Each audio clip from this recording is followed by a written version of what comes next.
Ladies and gentlemen, welcome to a very special anniversary edition of the People's Orchestra and Show Choir podcast. Today we celebrate more than just a milestone.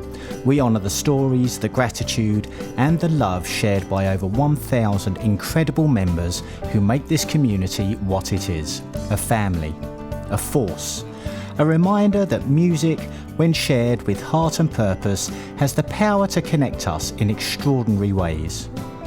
Thank you for being part of this journey, for showing up, singing out and making space for one another in every note. This episode is for you.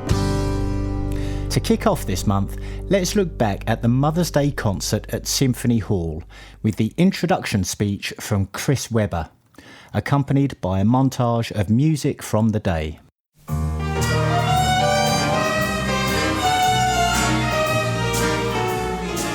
My name is Chris Webber and I have the privilege of being the Community Engagement Manager for the People's Orchestra.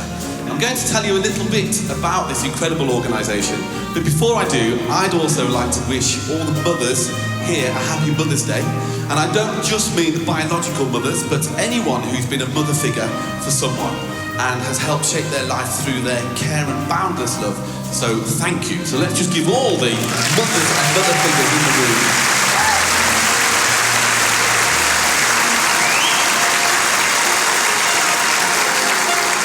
So the People's Orchestra and the People's Show Choirs, they're unlike any other similar organisations. Many choirs and orchestras raise money for various charities, but we are the charity. Our Queen's Award non-for-profit organisation supports some of the most vulnerable in our communities, people with no access to the disability benefits they desperately need, and people who are struggling to get into employment. There are two teams of people that work for TPO. Firstly, the staff that are visible to all our members. These amazing people, most of which are present here today, manage and administrate the 6 orchestral ensembles, 20 choral ensembles and 3 walking choirs that are dotted across the UK. But we also have a second team who are at the front line of the charitable work in our local communities. They are the unsung heroes that make our purpose for being here happen. So 13 years ago, the orchestra played its first ever few bars of music at the Adrian Bolt Hall. Since then, we've helped over 2,000 people into paid work, empowering individuals, uplifting families, and strengthening communities. Last year alone, families in crisis were £150,000 better off because they came to us when no one else could help. This is the proof that music can make a real difference.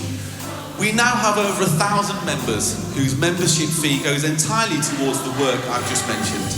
And you can be part of it too. There are so many ways to support our work and help us to reach even more people in need.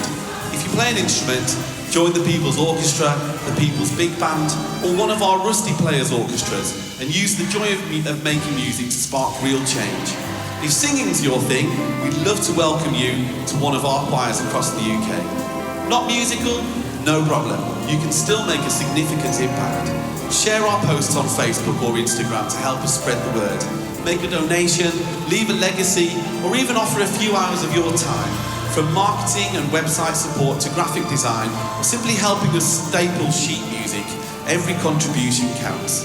Together we can amplify voices, transform lives, and prove that music truly matters. So thank you for being here, thank you for listening. Thank you.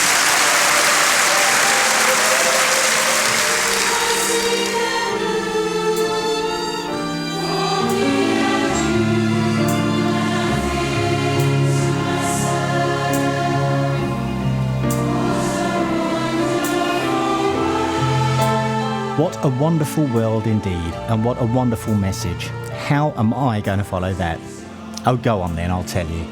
This month, I chat with People's Orchestra all-rounder Liz Reed, find out about the organisation of Symphony Hall from Paige Leung, and speak with our CEO Sarah Marshall as the People's Orchestra and Show Choirs organisation marks its 13th year. Before we get into this month's packed programme, let's go back to Chris for May's The word of the month is Andante. It is a term that means moderately slow or at a walking pace. It's a tempo marking used to indicate that a piece should be played neither too fast nor too slow, but at a moderate, steady pace. When a composition is marked as Andante, it invites the musician to adopt a tempo that is calm and flowing, often imbued with a sense of tranquility and thoughtful expression. Other words often used to describe Andante include steady, even-paced, easygoing, measured, and lyrical. Thanks again, Chris. From conductor to multi-instrumentalist and even vocalist, Liz Reed is a true powerhouse within the People's Orchestra. She first joined in 2017 as a flautist in the orchestra, becoming orchestra manager in 2019 and moving on to become the conductor of the South Birmingham Choir in 2020. But her passion and dedication quickly saw her take on even more, now also leading the Bearwood and Dorridge choirs. When she's not conducting, you'll find her playing flute in the People's Orchestra, switching to saxophone for the People's Big Band, and even stepping up as a singer for performances. With such a wide-ranging role across the organisation, Liz is the definition of musical versatility. Hi, Liz. Hello. Hi. So you're involved in so many areas of the People's Orchestra, running multiple choirs, playing flute in the orchestra and saxophone in the big band. What is it about TPO that keeps you enthusiastic and engaged? I think partly the range of things on offer. So it's like your introduction said, it's sort of grown over time. I joined initially as a flautist, and then I ended up working for TPO as an orchestra manager and got involved that way. And then as the choirs took off, I began conducting the choirs. And then when the big band started, I played my saxophone in the big band. So I've always played flute and saxophone from quite a young age. And just having all of that on offer within one organisation just really helps. I think it's just, one-stop shop for everything. Yeah, so how did you first get involved with TPO? And did you ever imagine you'd end up wearing so many hats? No, not when I first joined. It was purely for pleasure and to get back into playing my flute. So I had done a degree in music with flute as my main instrument and had ended up working as a primary school teacher and therefore not having much time for music anymore, and was really keen to find somewhere to play my flute again and get back into music making. And so TPO offered that, so I went along just as a hobby to start with, and over time I'd always kind of wanted to specialise in music teaching anyway, at some point. And so then 2019, when I was looking to go freelance as a music specialist, TPO also needed an orchestra manager, and it all just kind of fell into place. And the more that I get to know them and the more things that they've added, the big band's probably one of the more recent ones. So what do you love most about leading the Bearwood, Dorridge and South Birmingham choirs? How do they each bring something different to your experience? So I think being a choir leader is one of the most fun job roles that I do. You're essentially bringing a bit of joy into people's week. They come along, you do a load of singing, and hopefully they go home feeling a bit better than when they walked in the door at the start of rehearsal. There is something really special about singing together in a group. That's not just about the musical outcomes. Obviously we want to have good musical outcomes, but also the sense of community across the choirs and the friendships that you see being built. It's a really rewarding job role. As for the three different choirs that I run, they kind of all have their own personality, which I really like.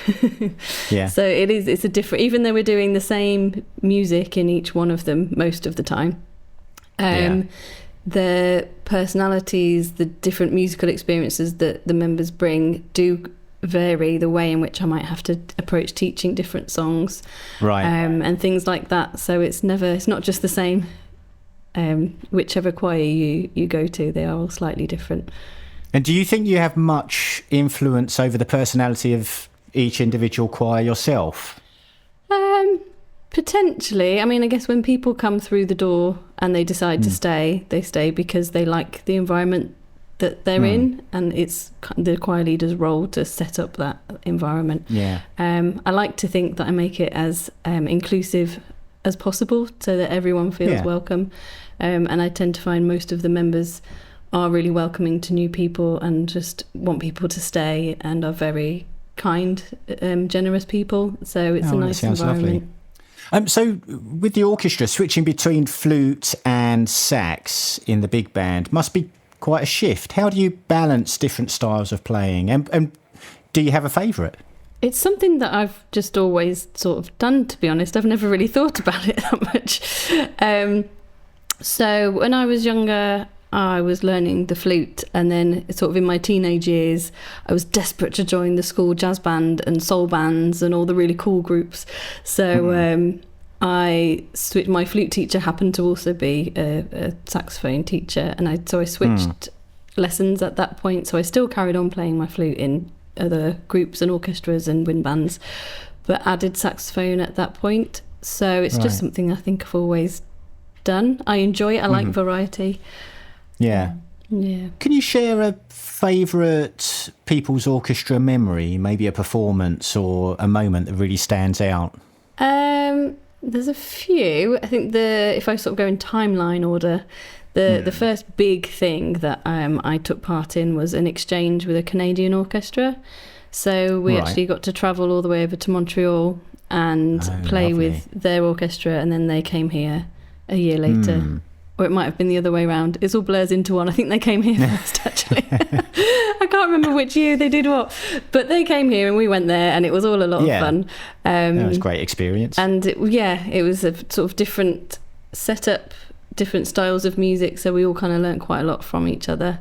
They had a more traditional classical setup, and we kind of have a more community setup, play a lot more film music and more kind of modern stuff. So it was nice to experience a bit of both, and meet lots of new people. Yeah. Then I think in more recent times, each time we keep growing and growing with all the choirs. And the highlight of the year really is the Christmas concert, where all the choirs come together and the orchestra accompany them. And the first time we went to Birmingham Town Hall, which I'm trying to remember if it's 2 or 3 years ago now. I think we've done 2 there. The first time we got to Birmingham Town Hall, the sheer size, sitting in the orchestra right in the middle, and just hearing 290 singers around me singing the songs that we'd been learning in rehearsals, with maybe 20, 25 of them at that point, I think, in the size of my biggest choir. Just showed the scale of kind of what we were doing now, as opposed to a couple of years previously. It was just the People's Orchestra, no choirs, at West Bromwich Town Hall, still doing lovely concerts, but the scale of it had changed. And then right to just a couple of weeks ago, on the 30th of March, we had our Back to the Movies concert on Mother's Day in the Symphony Hall. So to have made it to the Symphony Hall again, just sat there and thought, wow. This is little us, and here we are in one of the best concert halls in the country. Yeah, not so little you now. No. On that note, what would you say to anybody that was thinking about joining the orchestra or a choir in any capacity? What would you say to encourage them? Just come along and give it a go. There's so many orchestras that you can definitely find the right fit. So within the Midlands anyway, they're sort of less spread out. But there's the main People's Orchestra, which there is a certain standard that you need to be. They tend to say sort of grade 7 and above. So if you're kind of really serious about your instrument and got lots of experience, then that might be the one for you. But there's also the Rusty Players Orchestra, which is kind of what it says on the tin. Rusty player, maybe you haven't played for a while, or maybe you're kind of newer to playing your instrument, and it's a more relaxed environment with less difficult pieces, basically. And then there's the big bands, and then there's the choirs. So there's all sorts of stuff that you can get involved in and find your place. And there's always a 2-week free trial, so you literally have nothing to lose. Just go along, give it a go, see if you like it, and then you'll probably want to stay. Brilliant. Thanks so much for taking the time to chat to us, Liz. No worries. Thank you for having me. So if you're feeling inspired by Liz's journey, whether you want to sing, play, conduct, or even try something new, there are so many ways to be part of the People's Orchestra. From choirs to big band, orchestral playing to behind-the-scenes support, there's a place for you in our musical community. Get involved today and find your own way to make music with us by visiting thepeoplesorchestra.com and clicking the 2 weeks free button, or drop us an email at hello@thepeoplesorchestra.com. We're now really fortunate to be joined by one of our office staff, Paige Leung, who was instrumental in the entire organisation of our Symphony Hall concert. So, Paige, hi. Hello. We'd love for you to give us an insight into what it takes to put something of that scale together. How far in advance do you start working on that? And were there any major hurdles along the way? Well, actually, booking of the venue, it would be the first point of the concert which is started. So could go way back into a year or even 2 years ahead if that's the important days like Christmas. But for this one, I think we started a year ahead of the actual concert date, and team from that point, and team would come up with the idea like themes, names, and of the concert and music to perform at the concert, which ensemble or choir locations will be performing at a particular concert. So many of these would have to decide as early as possible, as they would be informing the decisions on like licensing of the term music and also signing up timelines for our members. Sometimes the major hurdles, I think, is that sometimes things may not turn around that quickly as we would like them to be. So as far as we would like to get things prepared and sorted earlier before the actual events, there are always some like last minute changes that would happen. Right. Like even things that might sound trivial, they might actually lead us to the need to rework on the timings of the date. Like, for example, if we could only get access to green rooms at a later timings, or the arrival times of the coaches of our members traveling out of the area, that would be affected by the traffic, which we couldn't really control it. So those would have to be taken into account when modifying the rehearsal and break timings before the concert. Okay.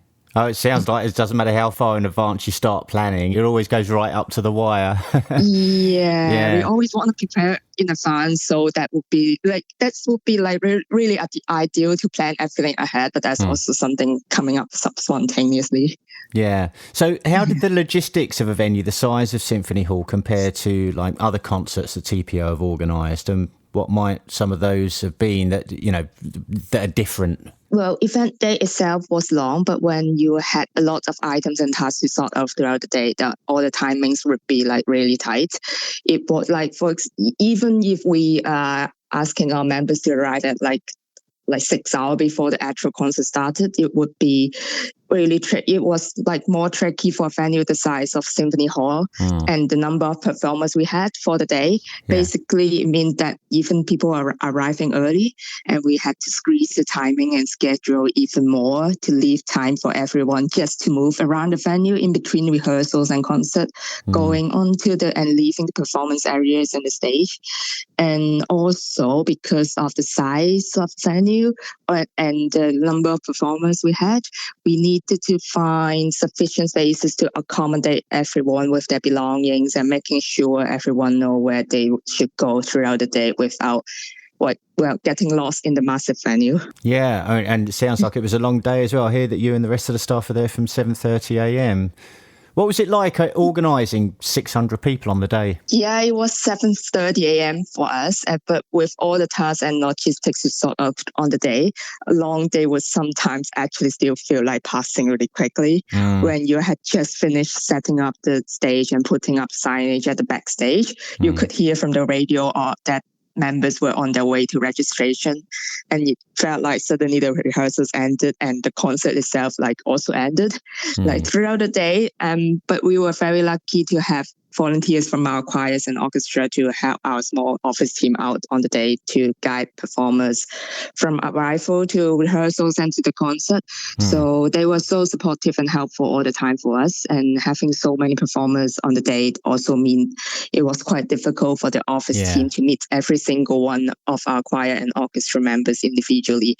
So we were really glad that we got some extra help from the groups themselves to support us and help taking care of everyone. So making sure that no one was left out at the concert. Yeah, it's worth mentioning here, I think, just how essential those volunteers are to a day like that, isn't it? Yes, that's true. And then once it's all done and you actually see the concert come together, what's that like? How satisfying is that? Yeah, it's really satisfying. So before the concert, like things were like more here and there, bits and pieces of information and tasks. Yeah. So you could only imagine what it would be like for a large scale concert like this and how performers and audience would feel about it.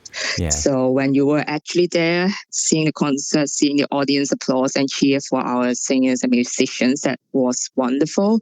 And it also gave you a sense of being part of a really big group. Yeah. So you asked about a very long day for the staff, but it's also actually some of our members traveling from locations including like Newport, Western, Supermare, and like Brackley and more may have to get up like even earlier to catch the coach at like 5:30 in the morning. So we really appreciated the efforts and dedications of our choirs and orchestra that have put in and bring the concert to a big success, which we are really proud of, and then they should be really proud of themselves as well. And I believe they were surely enjoying the concert with all the smiling faces and laughters and the amazing performance they brought us on the day. So it was like a really good feeling on the day. Well, hearing about it, you've put a smile on my face, Paige. So thank you for talking to us today. Thank you, Matt. And remember, as Paige mentioned there, a day like Symphony Hall couldn't be a success without the help of volunteers. So if you have a special skill or just time to help out, get in touch at thepeoplesorchestra.com or by sending us an email at hello@thepeoplesorchestra.com. In our first podcast, we spoke to Sarah Marshall, the CEO of the People's Orchestra. I'm now delighted to say she's back with us. Hello, Sarah. How are you? Hello, Matt. It's lovely to speak to you again. Yeah, you too. Now, last month marked TPO's 13th birthday. As your baby has now become a teenager, what's that journey been like for you? Oh, wow. Time flies. It's been a roller coaster, to be fair. There have been some fantastic highs. There have been some lows as well. We can't say it's been a smooth journey. It definitely hasn't. It's been great to see how it's evolved, and it's been great to meet so many people along the way. Fantastic. So, is there a target for the future for you, or is this work all about the journey? I was thinking about this. Where is it we actually want to go to?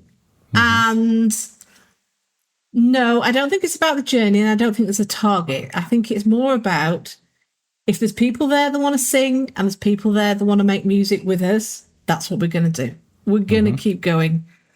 I love to see how this organisation has changed over time. I'd love to say we would be trying to go for a target of sustainability in the future and not be reliant on grant funding as we are now. Yeah. Maybe that's a pipe dream in a way, but we will keep heading for that. I would love to see more people come and experience TPO, the orchestras and choirs. That would be great. Come sit in the audience, come listen to what we do. And I think the target is just to make more and more great music. Yeah, well, you've certainly been doing that from what I've been hearing. We've recently also hit another huge milestone, which is the 1,000-member mark. How does that make you feel, and what impact does that size membership have on the charitable work that can be done? Symphony Hall was great. There's no doubt about it. I was in a very privileged position behind the scenes to be able to go and be nosy in things. And having that many people there and seeing how they all interact, the participants, is fantastic. The singers and the musicians, amazingly talented people, coming together to make some great music. But it's be able to see those interactions, how people are helping each other, people that are less able are being helped by other members of their choirs, about how people really go out of their way to be supportive. That has just been absolutely amazing. And then to get to hear the final result of what the choir leaders have been doing each week and what Saf has been doing with the orchestra each week, and it all come together. The sound in the Symphony Hall is absolutely amazing when the orchestra and choir go together, and sometimes the YouTube videos don't actually get that across as well as when it is when you're in the audience. But I think one of the biggest things about the day was how the staff came together to put on such a massive event.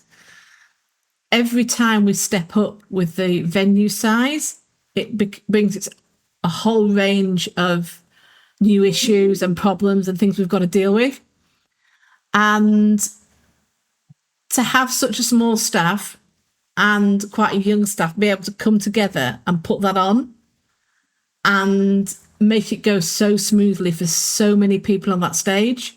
And then for us to be able to look back at it with some fantastic videos and fantastic memories. The staff did amazing, absolutely amazing. And every time we go to one of these events, I'm just stunned at how they managed to do it. So from a privileged point of view, being the CEO, I get to see all the good bits at the back that maybe the audience don't get to see. Great. It seems like, because I asked you about charity work there. Our charitable work is amazing as well. And I think sometimes that we don't shout about that quite as much. Yeah. Just annually at the moment, each year, our orchestra's coming together to play, our choir's coming together to sing. They're bringing in the region of £150,000 a year to families in crisis. Wow. To some people who really desperately need help and have nowhere else to go. Yeah. People who have tried to go to other agencies who maybe from the outside look more suited to do that, but not have the right information. And we have a 100% success rate in supporting people with benefits and advice. And to be able to know that how much that makes such a difference to the people in the communities that we're in, the communities that listen to our music. Yeah. But not necessarily the musicians and the singers themselves all the time. It's about the other people that just need a little bit of a leg up, and proves that culture, music making can make a massive difference in the community. Yeah. We're so much more trusted, I think, in a way. Yeah. Than some organisations, and people will come and tell us things that they won't tell anybody else, and we can help them from that point. So, yeah, it's just amazing, and how much joy and enthusiasm the singers and musicians make, and then be able to pass that on to people who really need some support at really vulnerable times of their lives. Be able to make those changes. Yeah. It's brilliant. Yeah, I mean, I'm not sure whether I said this to you last time, but I mean, I've certainly thought it. What you've set up, I mean, it is a win-win-win scenario where you've started employing people in the charity. You've got the necessary work, the value that people find from the charitable work that you do and helping them with the things that you were just mentioning, the benefits work and all of that, but also how what you have set up benefits your members. And I feel like they get the support that they need from what you've created. It's been great chatting to you again, and thank you for all the hard work you put in. And we've actually put together a little montage of choir members telling you what the choir means to them. Hello, Sarah. I'm proud to say I've been a member of the choir from the very start. At first, at that first rehearsal in Birmingham, I thought I'd just give it a try, but I never expected it to become such an important part of my life. I look forward to every rehearsal. Happy times are made happier, and on Saturdays, I leave uplifted. I've made some wonderful friends through the choir. Thank you, Sarah, for all you do, and may the choir continue to grow for years to come. Hi, Sarah. Frances here from Brackley Choir. Not quite a founding member, but nearly one. I don't know where your vision for the orchestras and choir came from, but you have created a phenomenon. Singing at Symphony Hall in the massed choir was a feeling beyond description, and the sound was amazing. But it's not just about the music, it's everything else as well. The organisation, the technical team, and the attitude of can-do, all done with fun. Over the last 8 years, I've had some very dark times, and I can honestly say that the choir was one of the very few candles I had in those times, giving me something to enjoy and positive targets to aim for. What can I say? Thank you. What impact being in the choir has had on me? It's given me joy, it's given me friendship, it's given me laughter, it's given me a new focus since retirement. It's given me confidence to sing out loud, sing like no one is watching. A feeling of singing in a community, a family. Thank you, Sarah, for all your hard work. You are changing lives, including mine. Big well done. Happy 13 years of your wonderful organisation. Wow. That's lovely to hear. It really is lovely to hear. And the one surprising thing, I think, to me in all of this is just how much support our groups give to each other on a day-by-day basis. The way our organisation works is that those networks are always there 24/7, and people tap into them sometimes physically or sometimes online, and it just makes it makes an amazing difference. And I couldn't do this without the support of some amazing staff here. But it just proves that a bit of fun, a bit of enjoyment makes a really big difference. It really does. I mean, I'm hearing messages and testimonials and things like that since I've been doing this podcast. We're on the 5th episode now, and it's been an absolutely beautiful thing to be working on. So thank you for that. Thanks so much for taking the time to talk to us again, Sarah. I look forward to speaking to you again soon. Cheers, Matt. Thanks ever so much. And remember, alongside all the fun that we have playing and singing, there is the serious work that we do as a charity. So if you can afford to make a small donation, please head to thepeoplesorchestra.com, click the donate button in the top menu, and give what you can. Thank you. Coming up in May, our summer tour to the Scottish Highlands is fast approaching. Until now, our orchestra and each of our choirs have been learning the music separately, but on Saturday 17th of May, these elements will come together in Birmingham's Chamberlain Square for a 5-hour rehearsal to bring everything into harmony ahead of our journey to Inverness on May 24th. Meanwhile, our individual choirs and orchestras are also busy preparing for their local July concerts. If you'd like to attend one, simply visit us on Eventbrite to find the dates and locations of performances near you. If you've ever thought about joining us, now's the perfect time. Head to thepeoplesorchestra.com to find out how to sign up for 2 weeks free for the People's Orchestra, one of our 20 show choirs, 4 Rusty Players orchestras, or big band. Thank you for listening to this episode of the People's Orchestra and Show Choir podcast. Before I go, I'd like to give a shout out to someone who has been through a lot recently. She's not just integral to this podcast, she's essential. So we would love to get her back and fighting fit for next month's episode. Get well soon, Pina Colada Girl. In next month's episode, I'll be speaking with Chris Webber, who led the tour to Scotland to find out what it took to organise such a huge event and how it all went. I'll also be catching up with show regular Lorna Parkhouse, who has recently taken over the running of our Wolverhampton choir. And finally, I'll be chatting with Matthew Whitehouse, our librarian, whose job it is to make sure that all 1,000 of our members get their music. Visit our website, thepeoplesorchestra.com, and follow the People's Orchestra and the People's Show Choir social media channels. And if you would like to find out more about how I can help you with making a podcast for your organisation, take a look at my website, audioeditingsecrets.com, and follow my social media, which is Audio Editing Secrets, on Facebook, Instagram, YouTube and TikTok. I've been Matt Ward. Thank you for listening.